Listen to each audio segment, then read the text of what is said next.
Pernah dengar kisah inspiratif dari atlet Michael Oher yang ternyata masa lalunya menyedihkan banget itu? Bayangin aja, dia hidup dalam dunia yang gak pernah ngasih kesempatan buat memilih. Gak punya rumah, gak punya keluarga, gak punya masa depan. Satu-satunya pilihan cuma bertahan hidup doang. Tapi tiba-tiba satu keputusan kecil dari orang asing mengubah seluruh hidup dia.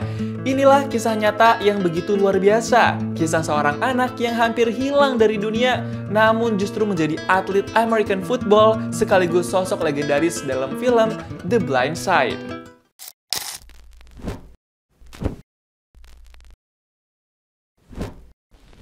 Cowok gembrot yang badannya tinggi gede ini namanya Michael Oher, diperanin sama Quinton Aaron.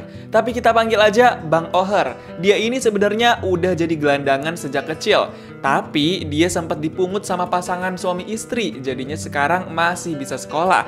Pas Bang Oher udah SMA, dia mau dititipin sama pasangan suami istri itu ke sekolah gereja Kristen karena udah nggak mampu biayain hidupnya Bang Oher lagi.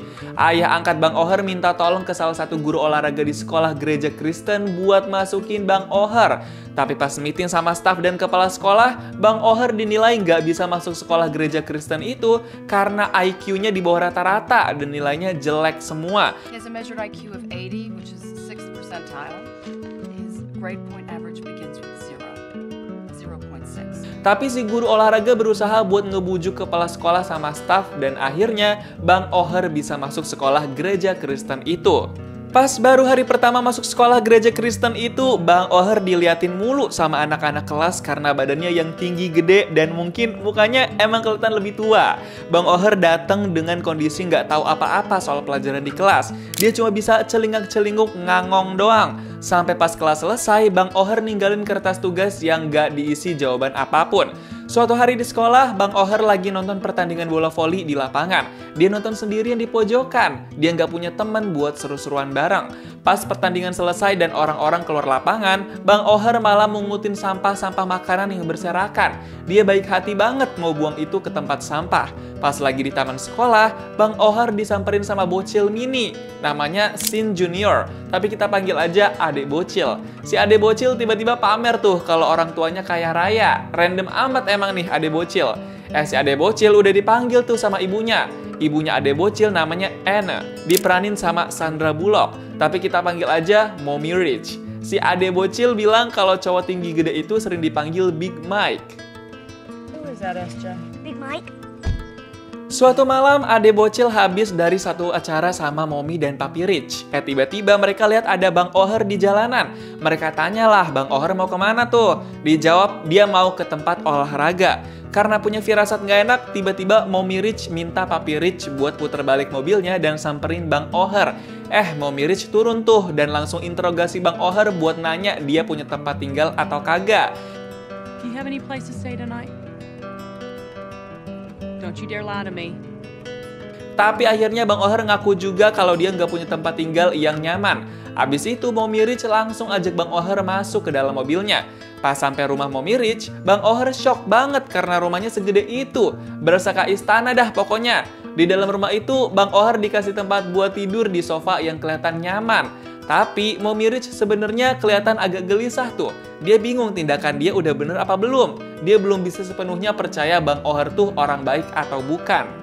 Besok paginya, Mommy Rich coba nyari Bang Oher di rumahnya tapi nggak ketemu. Yang pasti Bang Oher udah rapihin dan lipetin selimut bekas tidurnya di sofa. Ternyata Bang Oher udah mau pulang aja dong tadinya, tapi langsung disuruh masuk lagi tuh sama Mommy Rich. Di dalam, Bang Oher diajak sarapan bareng sama Mommy Rich. Mereka sarapan bareng di meja makan keluarga.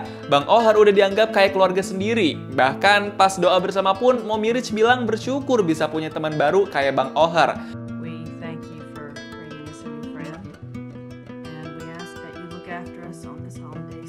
Gak cuma itu doang, besoknya Bang Oher diajak keluar sama Mommy Rich buat beli baju. Karena baju Bang Oher cuma ada satu doang. Pas di mobil, si Mommy Rich nyoba buat nanya-nanya ke Bang Oher, tapi gak ada satupun pertanyaan yang dijawab. Sampai akhirnya Bang Oher minta diantar ke tempat ibunya yang udah lama gak bertemu. Pas sampai di sana, Bang Oher sedih karena tempat ibunya udah digusur sama pemerintah. Dan mau gak mau, Bang Oher balik lagi ke mobil Mommy Rich. Akhirnya mereka berdua pergi ke toko baju. Mereka pilih-pilih baju di toko itu buat Bang Oher. Dan Bang Oher pilih sendiri beberapa baju yang dia suka. That's the one. That's the one you like. Besoknya Bang Oher udah kelihatan beda, diantar ke sekolah pakai mobil dan sekarang pakaiannya udah bagus. Malamnya pas mau tidur, Mommy Rich nanya ke Bang Oher, dia mau tinggal lama di rumahnya atau kagak. Dan Bang Oher bilang kalau dia nggak mau pindah ke tempat lain. Bang Oher kelihatan udah nyaman dan Mommy Rich seneng ngeliat itu. You want to stay here, Michael? I don't want to go anyplace else. Beberapa hari kemudian, Mommy Rich udah siapin kamar sendiri buat Bang Oher. Kamarnya bagus dan nyaman banget. Bang Oher sampai curhat kalau sebelumnya dia nggak pernah punya kasur dan kamar tidur sendiri. Karena udah tinggal di tempat yang nyaman, sekolah pun jadi kerasa lebih nyaman bagi Bang Oher. Dia jadi lebih semangat buat belajar, walaupun nilainya cuma naik sedikit. Suatu malam, Bang Oher diajak buat makan malam di restoran mahal sama keluarga Mommy Rich. Tapi pas baru mau pulang dari restoran mahal itu, Bang Oher nggak sengaja lihat kakaknya yang lagi kerja jadi pelayan di restoran itu. Mereka akhirnya berpelukan sebentar, tapi Bang Oher harus pulang sama keluarga Mommy Rich. Pas di mobil, Mommy Rich bilang kalau dia pengen ketemu lagi sama kakaknya Bang Oher. Tapi Bang Oher nggak tahu di mana kakaknya itu tinggal dan terakhir ketemu juga pas kecil. Jadi udah nggak deket lagi hubungannya. Singkat cerita, udah tiba hari Natal. Pas lagi sesi foto keluarga, Mommy Rich ngajak Bang Oher buat ikutan foto bareng juga. Bang Oher bener-bener udah dianggap kayak keluarga sendiri. Gegara foto pas Natal itu kesebar di grup keluarga besar dan teman-teman sosialitas si Mommy. Teman-temannya malah pada komentar Juli tuh. Mereka khawatir sama kenyamanan anak cewek si Mommy karena satu atap sama Bang Oher. Abis itu si Mommy Rich langsung nanya ke anaknya yang cewek, dia nyaman apa kagak? Tapi anaknya sih jawab oke-oke aja, dan dia ngerasa nggak tega kalau sampai harus usir Bang Oher dari rumah. I mean, you can't just throw him out on the street. I can make other arrangements. Bahkan lama-kelamaan anak si Mommy yang cewek juga makin deket dan mau belajar bareng sama Bang Oher di perpustakaan sekolah. Suatu hari di sekolah, Bang Oher coba ikutan olahraga American football. Tapi Bang Oher masih belum paham cara mainnya kayak gimana. Dia salah-salah mulu mainnya. Sampai-sampai guru olahraganya bilang kalau Bang Oher nggak cocok dan nggak bakat buat main American football. Gegara ngerasa salah mulu main American football, akhirnya Bang Oher coba latihan sama adik bocil. Mulai dari pemanasan sampai main football beneran tuh. Karena udah makin lama Bang Oher tinggal sama Mommy Rich, si Mommy kepikiran buat angkat Bang Oher jadi anak sahnya. Tapi dia perlu tahu catatan dokumen masa lalu dan kelahiran Bang Oher. Akhirnya Mommy Rich datengin rumahnya ibu kandung Bang Oher. Di situ mereka banyak ngobrol soal Bang Oher, tapi yang pasti ibu kandungnya Bang Oher udah nggak tahu apa-apa lagi dan nggak inget tentang Bang Oher. Tapi ibu kandungnya malah nuduh Bang Oher sebagai anak yang sering kabur saat dipungut sama keluarga lain. He's a runner. That's what the state called him after they took him from every close to home they sent him to. He slipped out the way that night and come looking for me. Tapi nggak cuma itu, ibu kandung juga bilang kalau dia nggak sanggup buat ketemu sama Bang Oher. Dia ngerasa nggak layak jadi ibu kandungnya sampai air mata ngalir tuh. Ibu kandung lebih merelakan Bang Oher diangkat jadi anaknya Mommy Rich. Nggak lama setelah itu, keluarga Mommy Rich langsung nanya ke Bang Oher. Mereka mau tahu Bang Oher mau apa enggak diangkat jadi anaknya Mommy Rich sama Papi Rich. Dan saat itu juga Bang Oher langsung mau. Mereka semua happy banget. Bahkan suatu hari, Bang Oher dikasih hadiah mobil baru sama Mommy dan Papi Rich. Gak nyangka banget kan? Gak lama habis itu, Bang Oher langsung ngendarain mobil sama adek bocil. Mereka makin akrab banget tuh, berasa abang adek beneran. Tapi hal yang gak terduga bisa terjadi. Pas lagi seru-seruan di mobil, tiba-tiba Bang Oher sama adek bocil ngalamin kecelakaan. Mommy Rich yang lagi kerja langsung dapat telepon dari pihak polisi kalau anaknya kecelakaan. Langsung dah dia ngibrit ke lokasi kejadian. Bang Oher sih aman-aman aja, nggak parah kondisinya. Tapi adek bocil nih lumayan parah kondisinya, walaupun masih bisa sadar sih. Pas nyamperin Bang Oher, Mommy Rich shock ternyata Bang Oher juga punya luka dan cedera di tangan kanannya. Tapi Mommy Rich bilang kalau kejadian itu bukan salah siapa-siapa. It's not your fault. Honey, look at me. Beberapa hari kemudian, Bang Oher main American football lagi di sekolah. Tapi kali ini permainannya agak lemah karena tangan kanan dia lagi cedera abis kecelakaan. Selain itu, Bang Oher juga masih suka salah cara mainnya. Karena gregetan, Mommy Rich sampai ngajarin sendiri tuh Bang Oher biar jadi paham dan bisa tahu cara mainnya gimana. Mommy Rich ngajarin panjang lebar dengan nada lembut layaknya seorang ibu. When you look at him, you think of me. How you have my back, how you have his. Okay? Okay. Abis diajarin Mommy Rich, Bang O'Hare coba main lagi. Dan bener aja dong, Bang O'Hare langsung bisa main American football dan bersaing sama tim lawan. Bahkan kayaknya jadi Bang O'Hare nih yang paling jago. Beberapa hari kemudian, Bang O'Hare mulai tanding di lapangan dan ditonton banyak orang. Di babak pertama, Bang O'Hare kelihatan deg-degan dan belum gesit mainnya. Di babak kedua, Bang O'Hare masih begitu-begitu aja. Beda sama pas dia lagi latihan di sekolah. Di babak ketiga, masih aja tim lawan yang menang dan poinnya lumayan ketinggalan. Sampai akhirnya, Bang O'Hare kepikiran buat coba teknik bermain yang lain biar bisa ngebalap poin tim lawan. Try gap. Gap. Gap. Alright. Gun rip, 47 gap, on one. Pas tanding lagi di babak selanjutnya, Bang O'Hare bermain lebih serius, fokus, dan dia ingat apa yang diajarin sama Mommy Rich. Dan bener aja, Bang O'Hare mainnya jago banget. Dia nahan lawan pemain sampai ke ujung lapangan tuh. Dan timnya berhasil cetak poin. Begitupun di babak selanjutnya sampai tim lawan kalah. Sejak saat itu, Bang O'Hare jadi sering tanding American football dan permainannya dikagumin sama banyak penonton di TV maupun pelatih. Bahkan jadi banyak pelatih kota lain yang pengen banget lihat Bang O'Hare latihan secara langsung. Mereka kayak pengen ngebooking Bang O'Hare gitu buat jadi atletnya.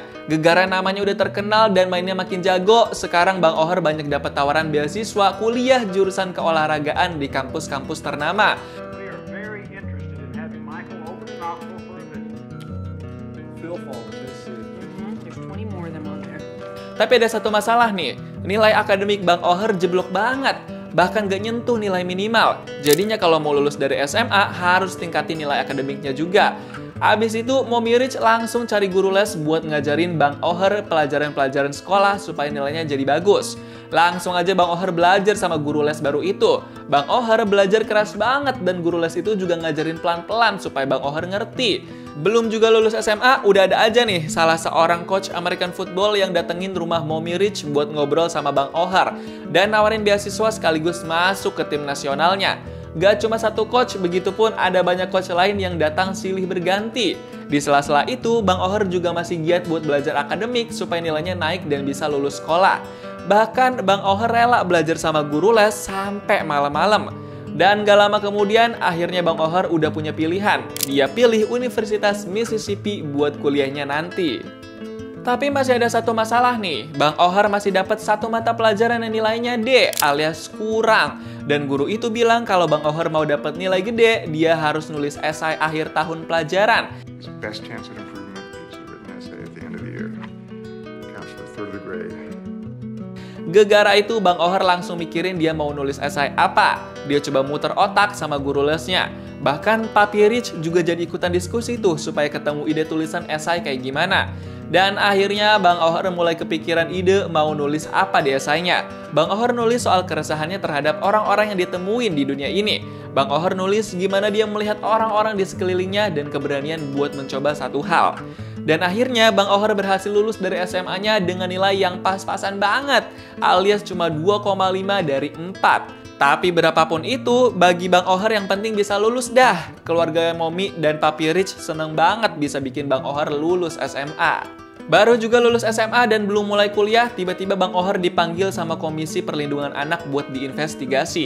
Di dalam ruangan investigasi, orang Komisi Perlindungan Anak bilang kalau dia curiga keluarga Mommy dan Papi Rich sengaja ngadopsi Bang O'Hare cuma buat jadi jaminan biar Bang O'Hare mau kuliah di Universitas Mississippi. Karena kayak ada bisnis terselundup gitu di dalamnya. Karena Mommy dan Papi Rich dulu juga sama-sama kuliah di Universitas Mississippi. Bang O'Hare langsung jadi curiga tuh. Apa bener sih Mommy sama Papi kayak begitu? Pas keluar, Bang O'Hare langsung emosi ke Mommy Rich. Bang O'Hare terpengaruh sama dugaan orang Komisi Perlindungan Anak. Was it for you or was it for me? Was it so I would go to school where you wanted? Was it so I would do what you wanted? Dan gegara itu, Bang O'Hare jadi pergi ninggalin Mommy Rich. Malamnya, Mommy Rich langsung overthinking dan dia jadi minta validasi ke Papi Rich kalau mereka tuh orang baik-baik. Karena sampai malam pun Bang O'Hare belum juga balik ke rumahnya. Besoknya, Mommy Rich coba nyari-nyari Bang O'Hare kabur kemana. Bahkan, si Mommy sampai nyari ke tempat ibu kandungnya Bang O'Hare.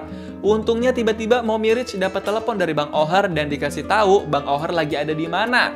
Pas ketemu, Mommy Rich ngobrol dari hati ke hati sama Bang O'Hare. Mommy Rich bilang dia akan nyerahin keputusan sebebas-bebasnya ke Bang O'Hare mau kuliah di mana. It's your decision, Michael. It's your life. What if I wanted to flip burgers? It's your decision. It's your life. Dan setelah itu, Bang O'Hare memutuskan buat tetap kuliah di Universitas Mississippi. Bang O'Hare ngekos di sana dan keluarga Mommy Papi Rich tetap di rumahnya. Beberapa bulan kemudian, Bang O'Hare makin terkenal karena kejagoannya dalam bermain American football di pertandingan nasional. Bahkan Bang O'Hare sering-sering banget masuk TV. Kisah The Blind Side mengingatkan kita bahwa hidup seseorang bisa berubah hanya karena satu tindakan kebaikan. Bahwa orang yang diabaikan oleh dunia malah bisa menjadi seseorang yang menginspirasi dunia.